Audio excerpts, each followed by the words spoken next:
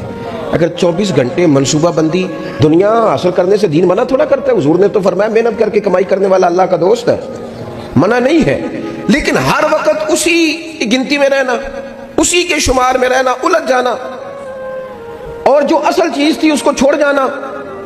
ہم نا نیکی کرتے ہیں، مومن ہوتے ہیں، لیکن اس کی لذت نہیں پاتے۔ یعنی اگر نماز پڑھ کے بھی بندہ قرار نہ حاصل کرے، اگر وہ خیرات کر کے بھی اس کی ٹھنڈک نہ محسوس کرے، مسجد آ کے محفل کرا کے محفل میں بیٹھ کے پھر بھی اس سے کوئی روحانیت نہ پا سکے، اس نے 20 علماء سنے، اس نے درجنوں خطباء سنے، اس نے ساری زندگی گزار دی، لیکن اس کے دل کی کیفیت ہی نہ بدلی، وہ لذت خاص ہی اسے نصیب نہ ہو، تو پھر اسے سوچنا چاہیے نا کہ دل میں نا اللہ تعالیٰ نے نا ہر چیز 2 بنائی ہے، ہونٹ 2، آنکھیں 2، کان 2، ہاتھ 2، پیر، دل اللہ نے ایک ہی بنایا۔ یہ نہیں ہو سکتا کہ چلو ایک طرف مجھے رکھ لو ایک طرف کسی اور کو رکھ لو، دل ہی ایک بنایا ہے۔ وہ کہتا ہے بس دل ایک ہے تو رب رسول ہی رہیں گے، اس میں ادھر ادھر کی چاہتے نہ لے آنا، جب تک دل کے اندر پوری طور پر اللہ رسول کی۔ بخاری مسلم میں حدیث ہے، نبی پاک علیہ الصلوۃ والسلام نے فرمایا اگر تم چاہتے ہو نا تمہیں ایمان کی لذت نصیب ہو، آپ زیادہ غور کریں میری بات پر، ایک ہے کھانا، ایک ہے مزیدار کھانا، ایک ہے مومن ہونا اور ایک ہے مومن ہونے کا مزہ آنا، لذت نصیب ہونا کہ میں صاحب ایمان ہوں۔ فرمایا اگر تم چاہتے ہو کہ تمہیں ایمان کی لذت نصیب ہو، یہ حدیث آپ نے بھولنی نہیں، بخاری مسلم میں، اگر چاہتے ہو کہ ایمان کی لذت نصیب ہو تو 3 کام کرو۔ یا رسول اللہ صلی اللہ تعالی علیہ وسلم کون کون سے؟ حضور فرمانے لگے پہلا کام یہ کرو کہ ہر چیز سے بڑھ کر اللہ رسول سے محبت کرو۔ لیکن یہ نیرا نعرہ نہیں لگانا، یہ غور کرنا ہے، پیسوں پر اچھی طرح غور کر کے سوچ لینا ہے کہ پیسے زیادہ پیارے ہیں کہ اللہ رسول، یہ غور کر لینا۔ یہ جو جھوٹی نا کے بت بنائے ہوئے نا، میری عزت، میری برادری، میری افسری، میرا قبیلہ، میری کرسی، یہ غور کر لینا ہے کہ کرسیاں زیادہ پیاری ہیں، اقتدار زیادہ پیارا ہے کہ اللہ رسول۔ ایک طرف رسول اللہ کی شریعت اور ایک طرف تیری برادری کے رسم و رواج، لیکن شادی والے دن رسم و رواج جیت گئے، کدھر گئی تیری محبت رسول؟ وہ صرف محفل والے دن تھی، ربیع الاول شریف میں تھی۔ ہم تو دیندار سمجھتے ہی اس کو ہیں جس کے گھر میں شادی ہو تو پتہ چلتا ہے کتنا دیندار ہے، محفل میں تو سارے دیندار ہوتے ہیں، یہ تو پتہ ہی تب چلتا ہے جب کسی کا انتقال ہو جائے، نہ گھر میں کوئی خوشی آئے کہ اب یہ کتنا دیندار ہے، اب پتہ چلے گا، مسجد میں تو سارے دیندار ہیں۔ فرمایا اگر چاہتے ہو کہ لذت ایمان نصیب ہو تو ہر چیز سے بڑھ کر اللہ رسول سے پیار کرو، اور دوسرا فرمایا جس سے بھی پیار کرو نا اللہ رسول کی رضا کے لیے کرو۔